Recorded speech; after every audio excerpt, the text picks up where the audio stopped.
Hey, Broadway people, we are back for another week of Broadway Breakdown here on Popcorn Talk Network. I know it's Super Bowl Sunday, but don't worry, we still got a lot of other stuff for you. We're going to be talking The King and I, the now touring musical, so stay tuned. Welcome to Popcorn Talk, featuring movie discussion, news, and interviews. Popcorn Talk, we talk movies. And now, here's Popcorn Talk's Broadway Breakdown. To know you, getting to know all It's just... Is this the Julie Andrews version? No, this is Kelly or him. Oh, okay. I It's grew always up hard with the to tell Julie from Andrews a- version, from a though, couple of because notes, my you mom know? had like one of those CDs that had multiple different plays on it. I think the Julie Andrews version, or maybe she was just doing Sound of Music on there, but I just remember some Julie Andrews. Yeah.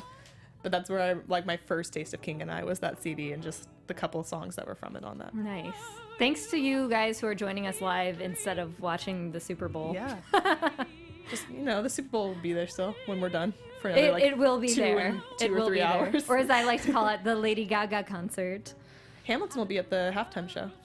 Oh, yeah, that's Too. right. That's right. Yeah, so still see Broadway's making its way into the Right? Super Bowl. Exactly. Hi, everybody. Thank you for joining us today. We are talking, like I said, The King and I, the musical, that recently just came through Los Angeles, and Jacque got to see it. You know what's interesting is as a kid I saw the movie, which the one with, Yul Brynner and what's her bucket. We'll talk about it next week. And I'll remember her name. I'm like looking through my notes and I can't remember it. It's because the actress from the original Broadway cast died before they made the movie. Yeah. And I, as a kid, the only song I remember is Getting to Know You.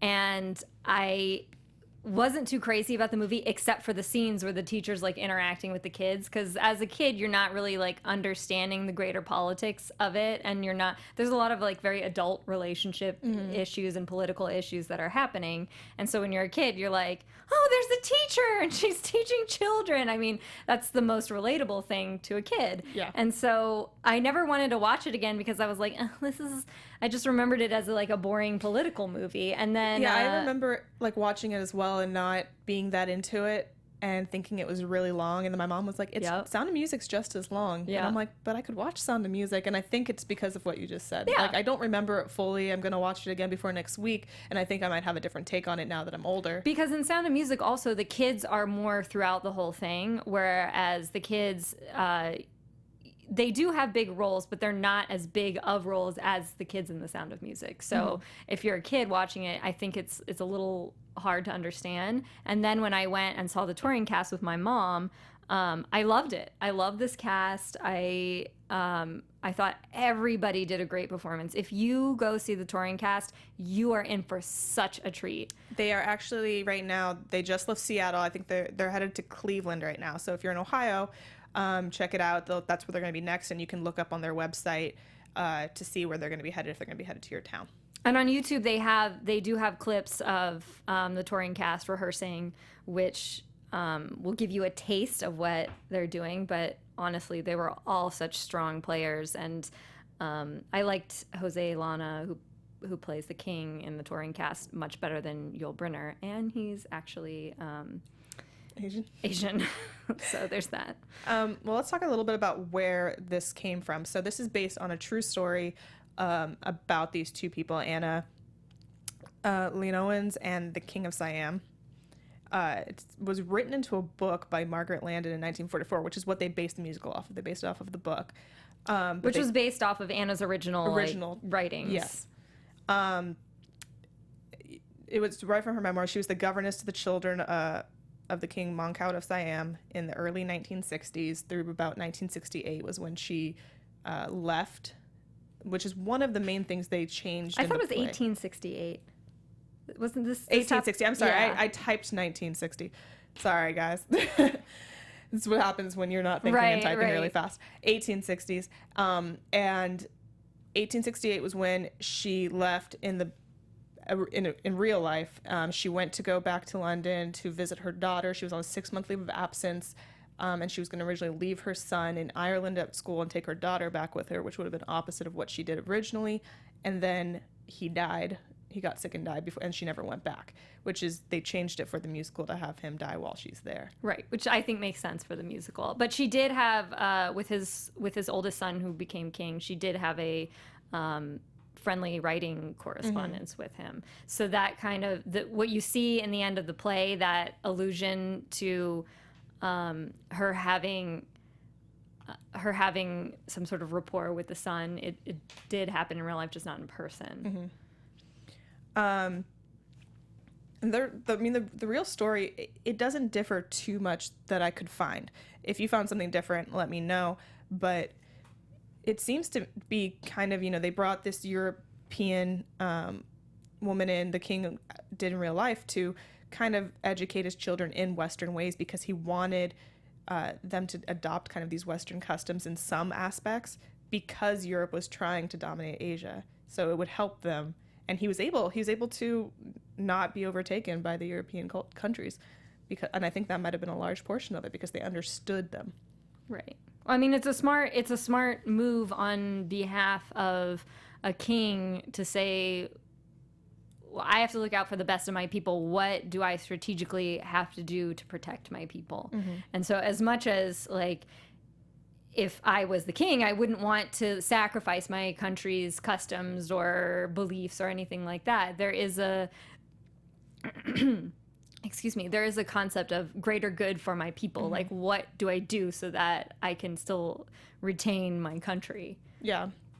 And so he was very smart in doing it. The one thing that the play did was make him less, I guess, intense, is what I read, because he was a lot more harsh ruler than they portray in the play. But, I mean, I think all rulers are kind of harsh to an extent, depending on whose perspective you're looking at it from, too. But I think it's also like when you... Siam is Thailand, just so you guys know. And so for any... I feel like for any ruler of a smaller country, when you're in Europe and there are bigger countries like Russia and China and these huge landmass countries, you do have to like stand up and be strong for your country to make yourself heard and to make yourself respected.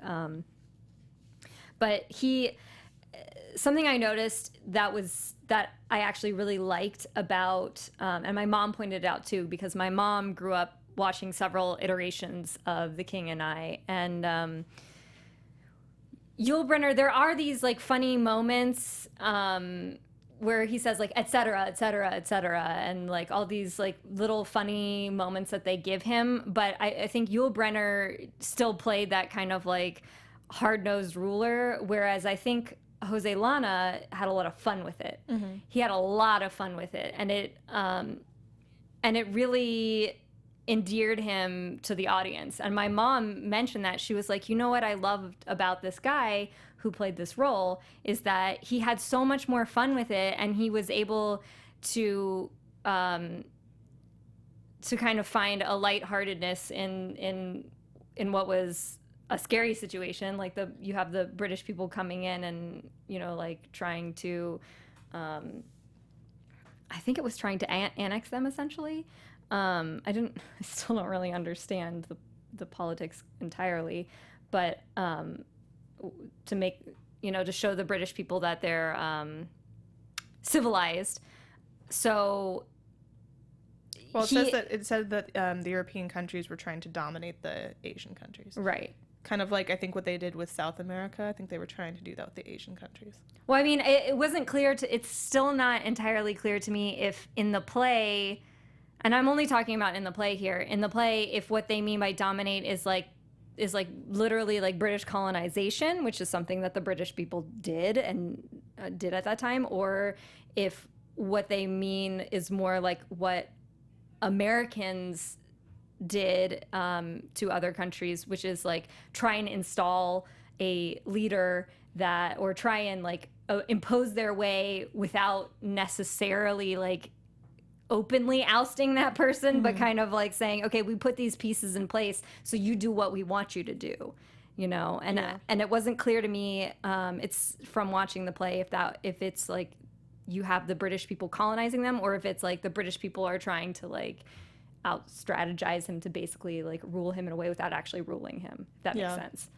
But you still, so you're in this tense situation, which was basically the gist of that really long monologue that I just had. You're in this really tense situation, but the actor in the touring cast, he had such a like a lighthearted tone and such a, I guess, like a warming, welcoming presence that you felt like you were totally behind him by the end. And then when he died, you're just like weeping.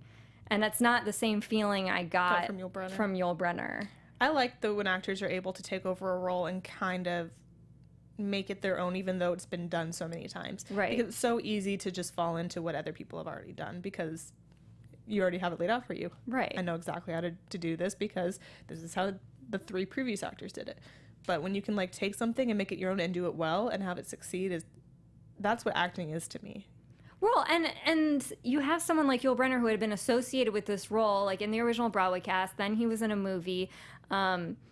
He played it also in the 1977 revival on Broadway. That I didn't know either. And I don't think he started off, but he took over. Yeah, but he won an award he won an Academy Award for the movie.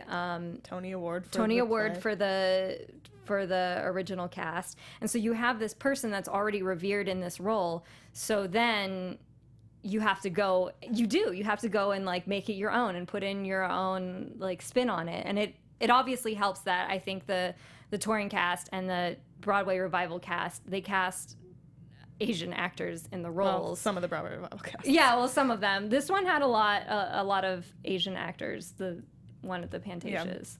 Yeah. It's funny because I've heard people say, because they listen to the music and if they don't know the show, and they just kind of hear about it, they say it sounds like an Asian version of Sound of Music because it's a governess coming in and there's this hard father and then she like gets him to like love her and stuff. And I'm like, in a way it's similar, but but because Sound of Music was so fictionalized in the fact that she wasn't a governess. Right. And but this one is actually more closer to the original story. And it is still Rodgers and Hammerstein. So the music you could think maybe sounded similar. Yeah. And I mean, I did read somewhere that they tried in the music, obviously they don't have people speaking with Thai accents or anything like that, but they tried to imitate speech patterns of people from that country. Hammerstein, I wrote it down here.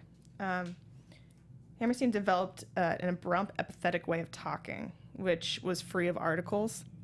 So that way, because many East Asian languages don't have articles in them, so that way it kind of made it sound more like the Thai way of speaking. And Roger had experimented with Asian music before in this like short musical that it didn't run for very long called Chi-Chi, and he didn't want to use actual Thai music because he thought that the Western audiences wouldn't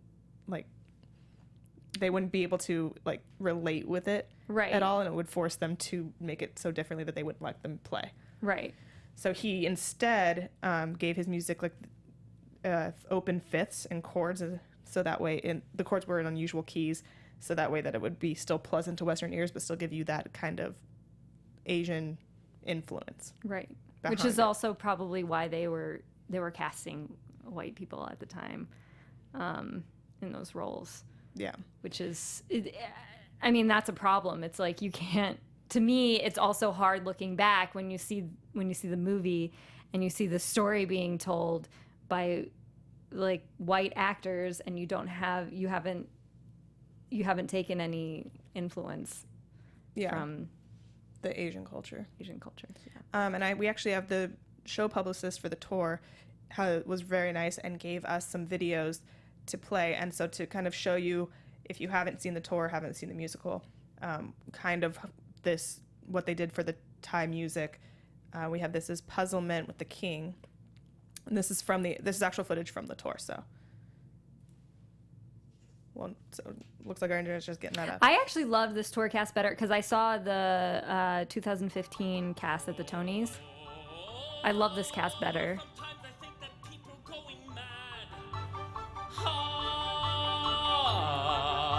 Sometimes I think that people not so bad. But no matter what I think, I must go on living life. As leader of my kingdom, I must go forth. Be father father to my children, and husband to each wife, etc., etc., and so forth.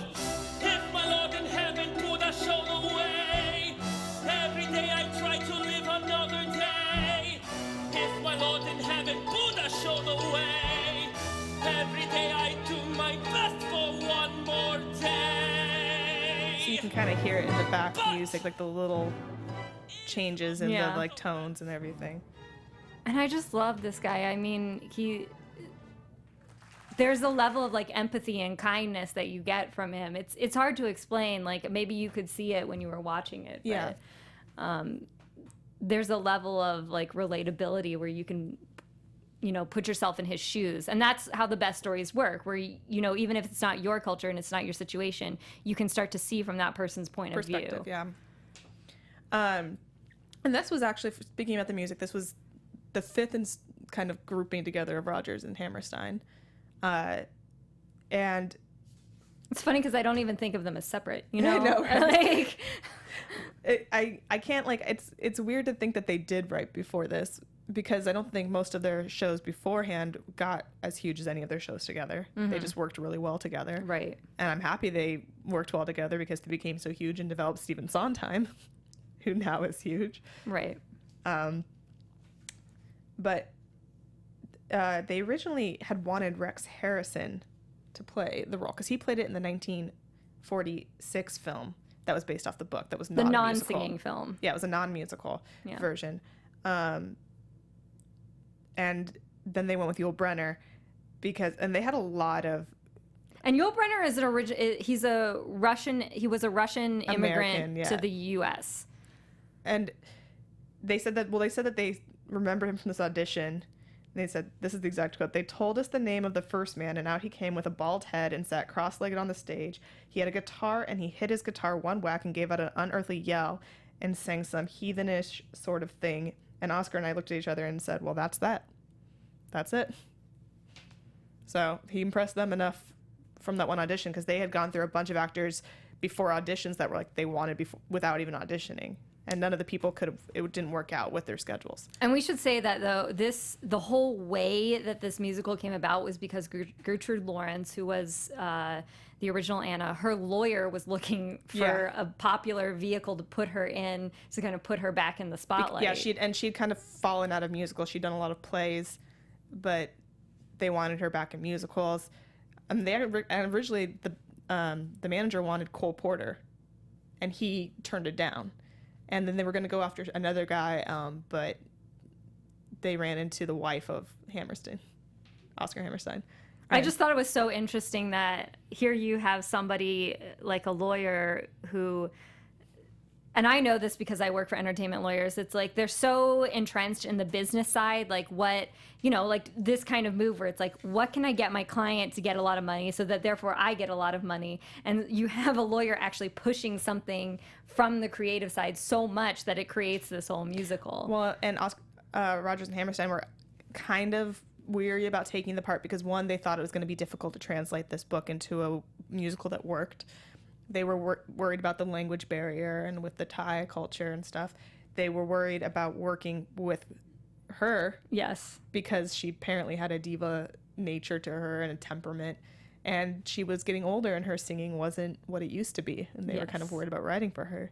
So it took, like, this play almost didn't happen like 1,000 different times, and it's just kind of worked in a way that eventually it did. And I do think, I mean, you see how many times that this play has been redone, and maybe Alexis can chime in because she was in it in school, and it's like it's a very popular play to put on, which is interesting to me that they found that this is like, they were feeling that there was an obstacle and that it was going to be hard. And now it's become a very popular play. Well, and they'd just come off of doing South Pacific, which is another play about a white person kind of coming into a different culture. So I think maybe they didn't want to be stuck in that kind of same story. Right. And they were afraid of getting stuck in that same story, which does happen. You just kind of write the same story a million times, and then you realize all your work is one thing. Yes. But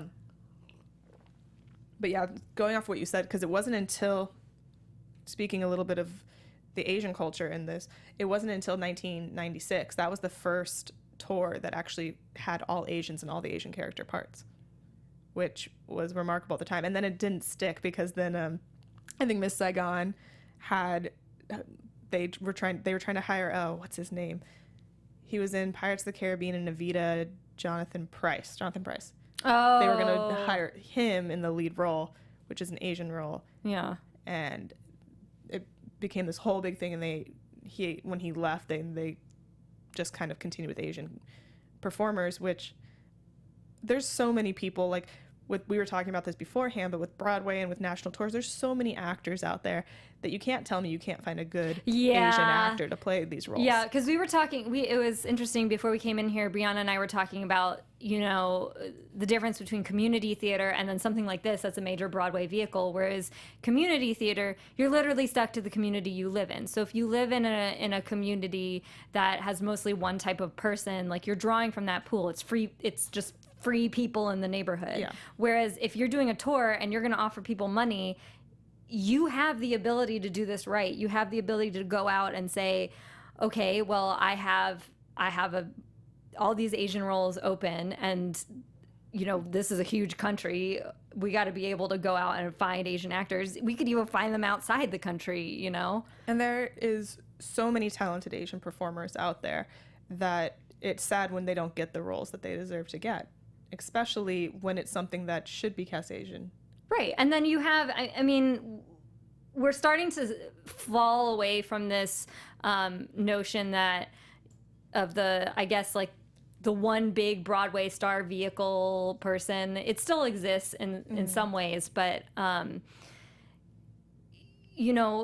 back in like the Angela Lansbury days, you just kept casting the same person over and over and over. And they're now realizing people will still go to the shows. Right. Whether or not it's, Kristen Chenoweth in the role or someone that's new. Right.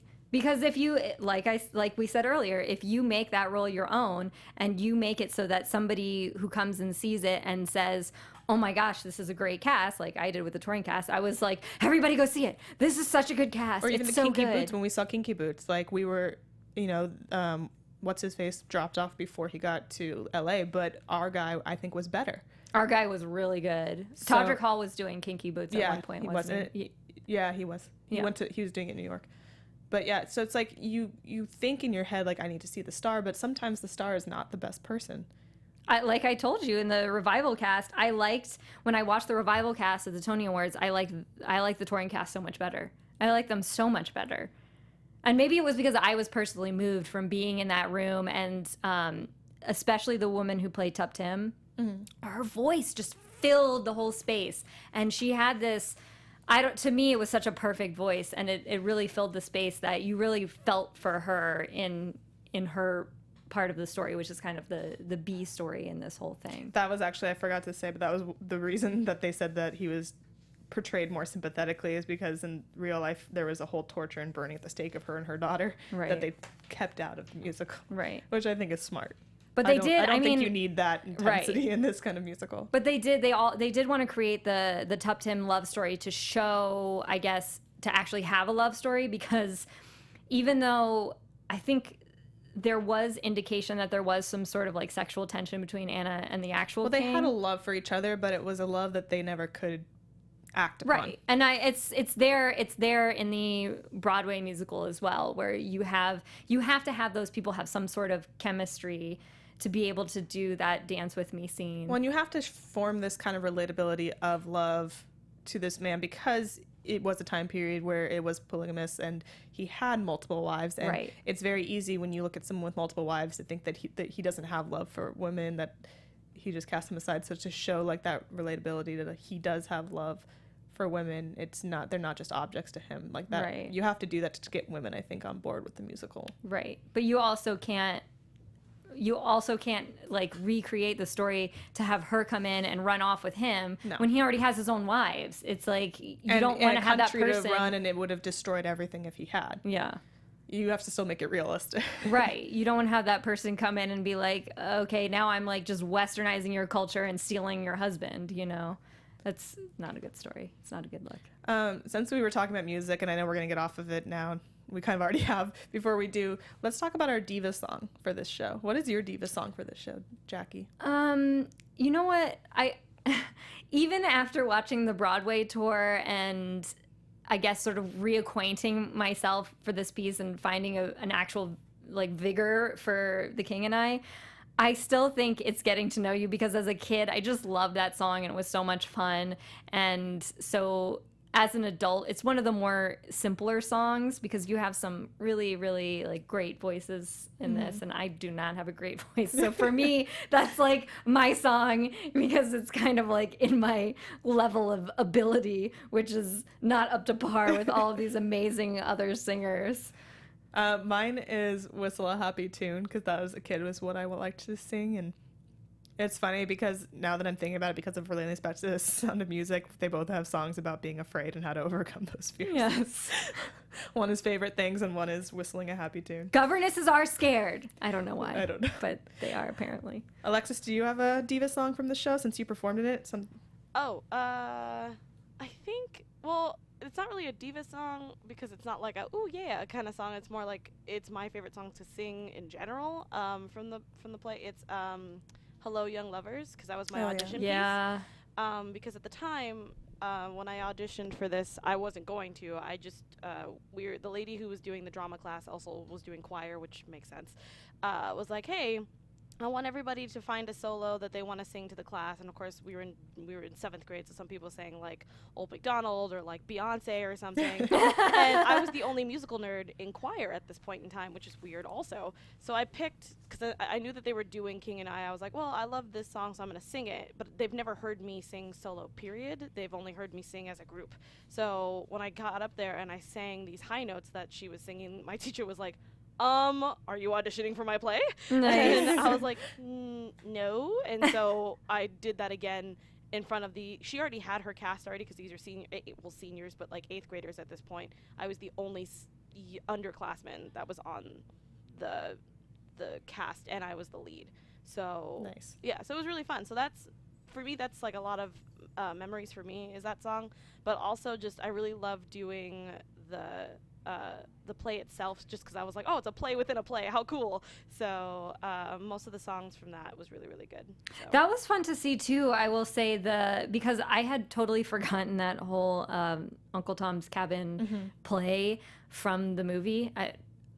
We're gonna talk about the movie next week, but my brain had like erased that whole section from memory, and so when I saw it live, I was like, oh, what beautiful costumes, and these kids, they're such great dancers. And I remember my mom and I were both like, wow, those kids are really talented, and I had just totally forgotten that. But it is like, you have kids, you have child actors doing these roles and doing these great dance numbers in that whole piece. Yeah. Yeah, and I think it's funny because when we did it in junior high, which was not a very good transition, because people were kind of like, what's happening now? What are we talking about? And then we're, obviously after like, oh yeah, there was a play within a play. I totally forgot about that. So it was really funny watching parents like kind of come back to the second act and go, wait, what? Am I watching the same play? Because the junior high and the high school were right next to each other, and they were having the same, not King and I, but they were both doing plays the same night. So I think some of them were like, wait, did I walk into the wrong classroom? Right. What just happened? So it was really funny watching that. But yeah, a lot of people do forget that that's a thing. So, yeah. I had totally And forgotten. that was like based off Abraham Lincoln, wasn't it? It was Tom's based on it was an anti-slavery book, but I guess it's Harriet Beecher Stowe was a very huge abolitionist at the time, and she did like talk to Lincoln about that. But then the problem is, like, now that we know better and we're looking back, like Uncle Tom's Cabin had a lot of like very harmful stereotypes in it. So it's hard because it has this history that's tied in with abolition, and obviously abolition is a good thing. But then the characters in it, like you had like a Mammy character, Uncle Tom character, you had these stock characters that then got used over and over and over again to continue like suppression of African Americans' representations in cultural media, basically. So it's kind of this like complex history that I guess at the time was helpful for that movement, but looking back, it's like it did a lot of damage as well. culturally. Yeah. You mentioned costumes when you were talking about the Uncle Tom cabin part, and I want to talk about the costumes in the show because every single production of this show has won Best Costume. It has except for to. if it was nominated for a Tony Award, except for I think 1985 wasn't nominated and 1977 wasn't nominated for any Tonys, but the other three, I believe, were all won Best Costume. The costumes were amazing. The sets were amazing. And it's really exciting because you have this juxtaposition between the costumes of the people in Siam versus the Western big hoop skirt. And they make fun of it, don't they? In one of the songs, they have that whole number where they dress the Asian Western women funny, I think. Yeah, and because they put them in the Western Yes. dresses. And I think that actually happened in real life too in the book, and they said that when they or maybe it's in the music, I can't remember, but when the one guy comes, I can't remember his name. The British guy, he comes and like they freak out and they pull their dresses up over Yeah, their and head, but run they're out. not wearing undergarments undergarments underneath. Yeah.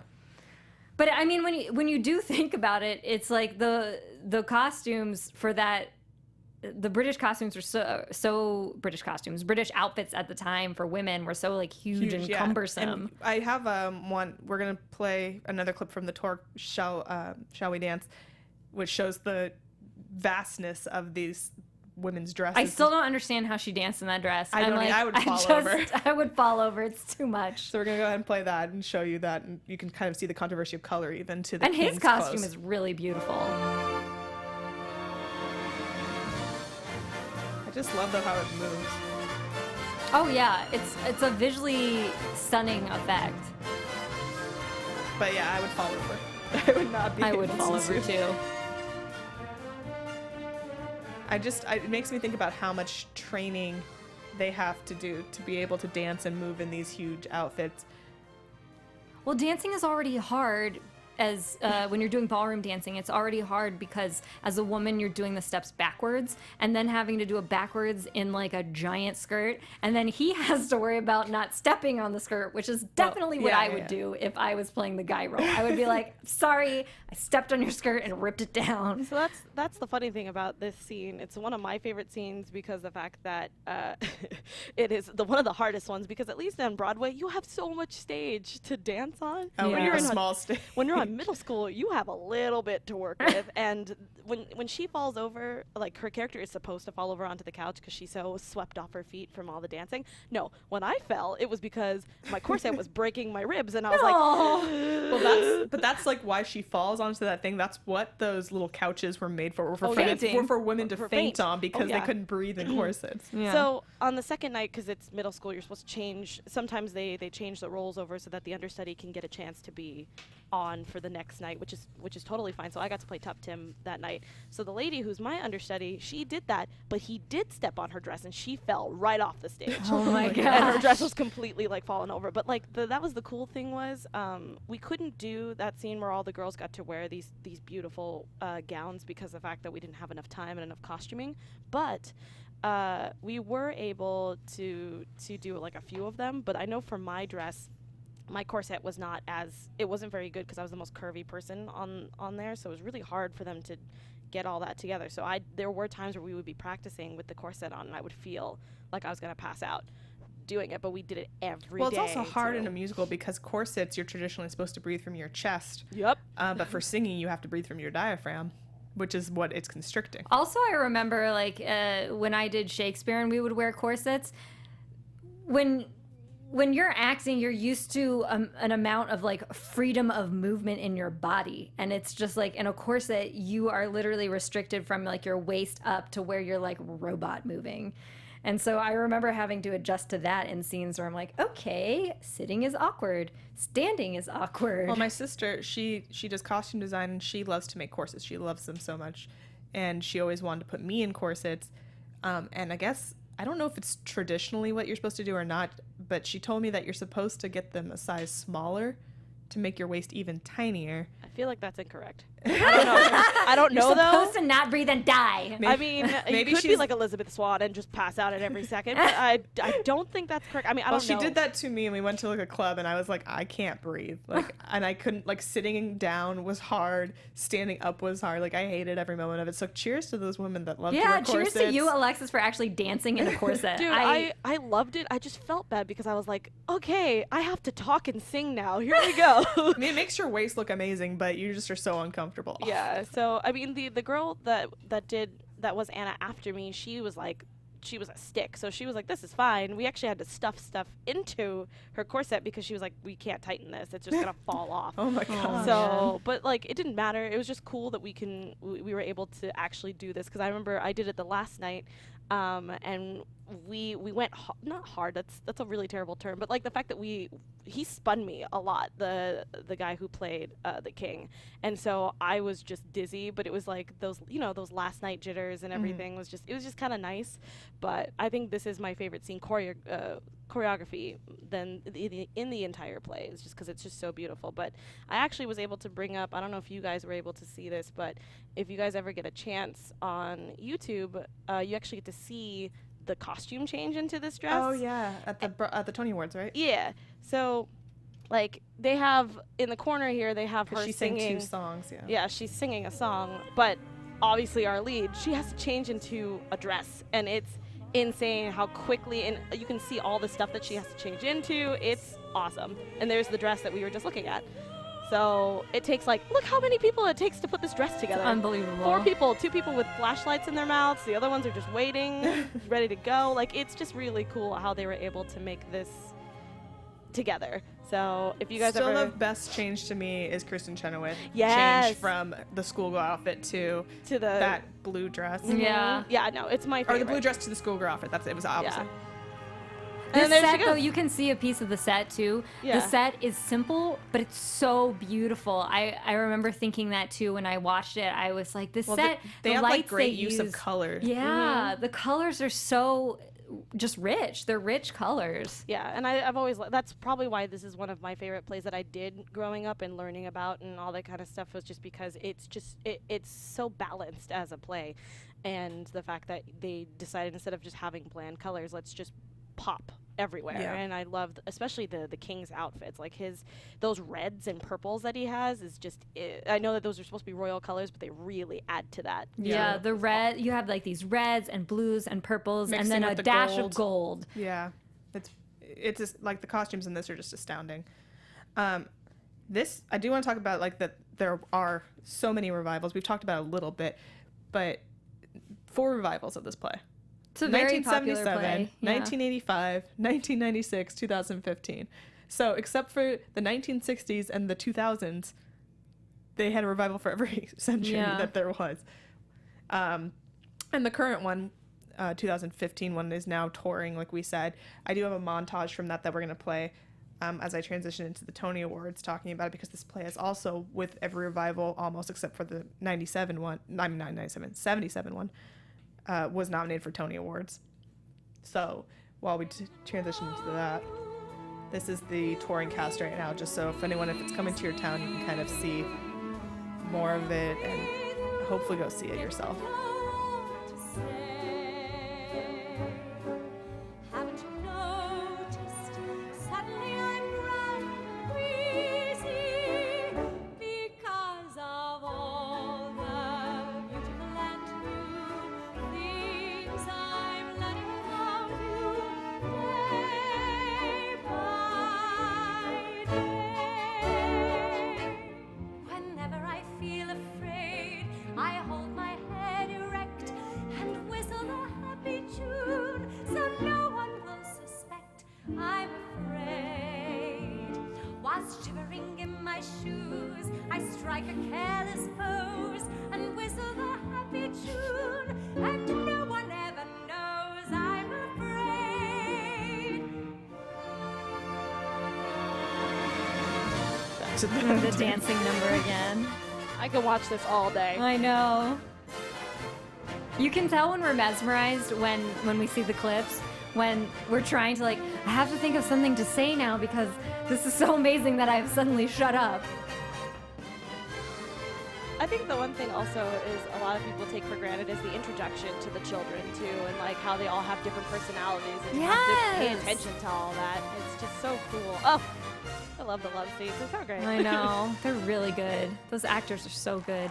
And the kids, you know, I feel like there have definitely been musicals where I've seen kids and I'm like, oh, you know, you're the weak link. But in this one, the kids do such a good job. And I also feel like nowadays too, a lot of more kid friendly. Oh yeah, you're seeing so many more kids on Broadway. Matilda, School of Rock, like there's so much talent out there. So I'm really glad that we're getting a lot more of that now in a young age. It's great. So I'm just going to kind of breeze through these Tony Award ones. I had videos, but we're not going to play them actually because we were running short on time. But so to give you just a little view of it, the 1952, the original musical, was nominated for Best Musical, Best Performance by Leading Actress, Best Performance by a Featured Actor, that was Gertrude Lawrence and Yul Brynner, Best Scenic Design and Best Costume Design, and won every single award it was nominated for. In 77, like I said, wasn't nominated. 85 was nominated for a special Tony Award, which it won. I don't know what that means, but it was a special Tony Award. And then it was also nominated for Best Performance by a Featured Actress and Best Direction. 1996, we had the Best Revival of a Musical, which it won. Best Performance by a Leading Actor in a Musical for Lou Diamond Phillips. Best Performance by a Leading Actress in a Musical for Donna Murphy. Best Performance by a Featured Actress in a Musical for Jo Hee Choi. Donna Murphy won. The other two did not. Best Direction of a Musical did not win, but it was nominated. Best Scenic Design won. Best Costume Design won. And Best Lighting Design was nominated. And this current one, Best Revival of a Musical won. Best Performance by a Leading Actor in a Musical for Ken Watanabe. Best Performance by a Leading Actress in a Musical for Carol O'Hara, who won. Best Performance for a Featured Actress in a Musical for Ruthie Ann Miles. Best Direction of a Musical. Best Scenic Design. Best Costume Design, which I said won in every time it was nominated. Best Lighting Design and Best Choreography. So this play has been nominated for so many Tony Awards. This is Insane. And it keeps coming back because I think it's a story that no matter how much time has passed, everyone can still relate to in some way or another. Not because of the politics necessarily. Yeah, no, I think everybody can relate to. I know that my mom and her mom related to it because they were both teachers who taught in different countries.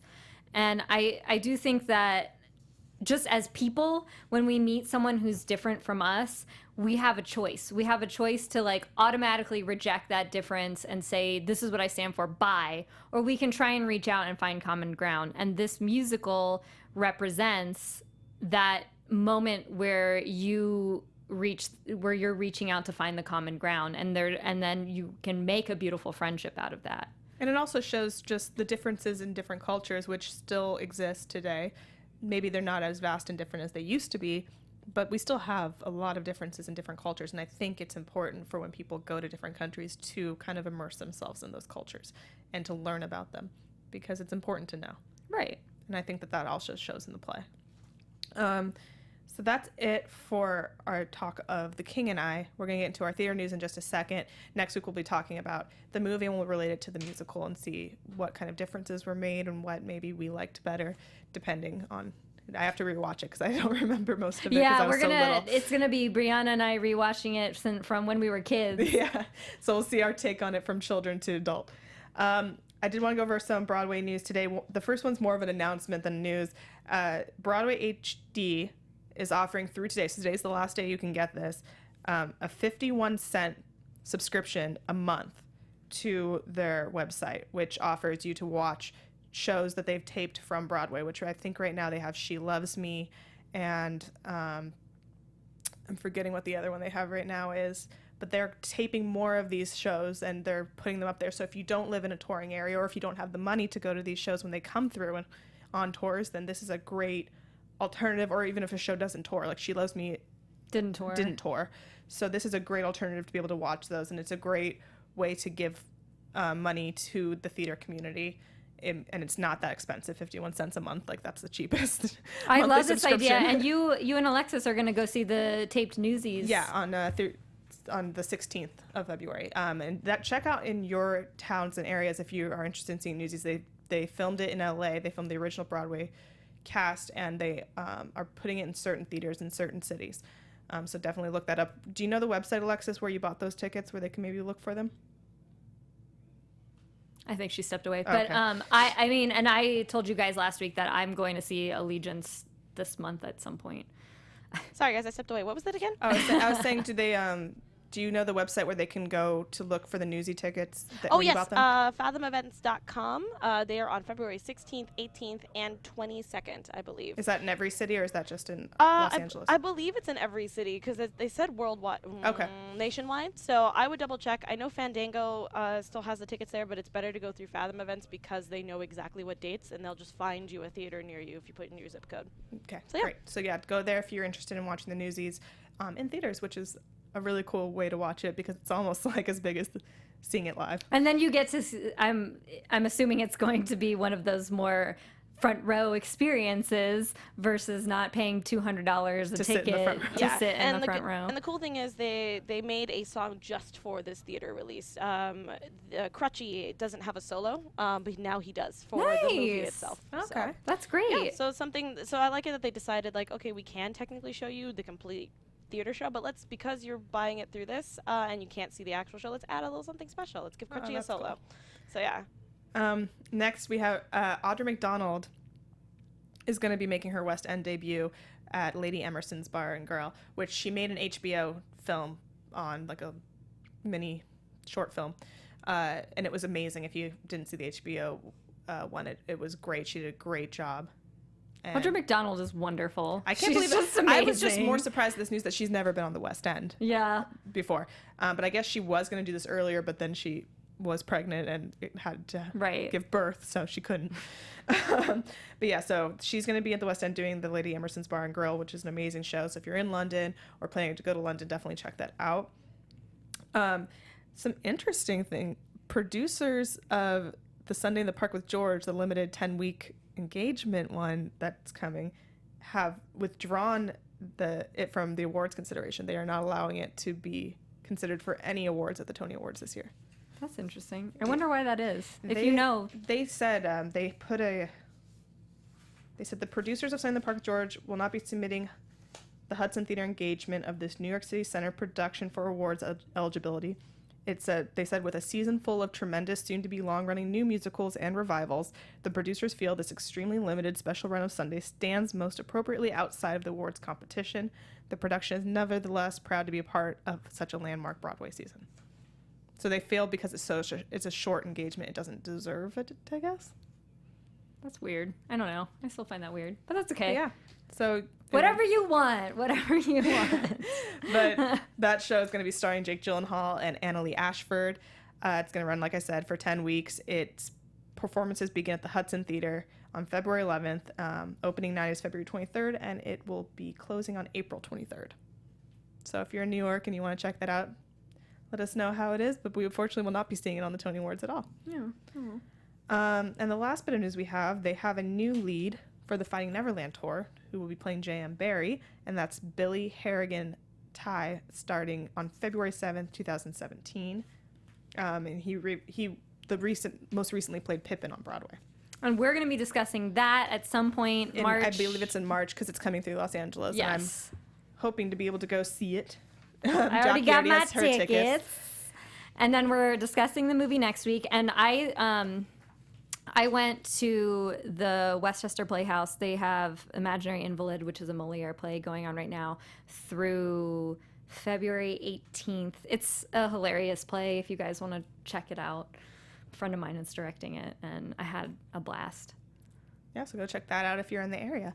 And that's about all the time we have for today. We were cutting it real close. Yes, we got King and I, and then Rent. Rent's next. coming up after. So make sure you tune in next week and the following weeks. Jacque, where can they find you? 123 Jackie B on all platforms. And you guys can find me at bphipps14 on Twitter and Instagram, bphipps1214 on Snapchat. Also, I will be here at 8 p.m. talking Crazy Ex-Girlfriend finale on our sister network, AfterBuzz TV. Also, make sure to go subscribe to us on iTunes, YouTube, comment below. Let us know what you think. Let us know what you want us to cover. Also, what your diva song is, and let us know anything that... Yeah, let us know what you want us to cover. Let us know what your favorite musicals are. Yeah, we'd love to hear. Or plays. And we Jacque like plays, too. Jacque will read all the comments and read them out if, like iTunes and stuff, if you give a good comment and shout it out. Yeah. So, yeah, make sure you join us. We have Broadway Be Down on Twitter is our Twitter page, and we have a Facebook page as well. So if you would like to follow us there, please go ahead and do so. And we will see you all next week. Have a good Sunday, and thank you again for joining us. And go watch the Super Bowl, I guess, now if you want.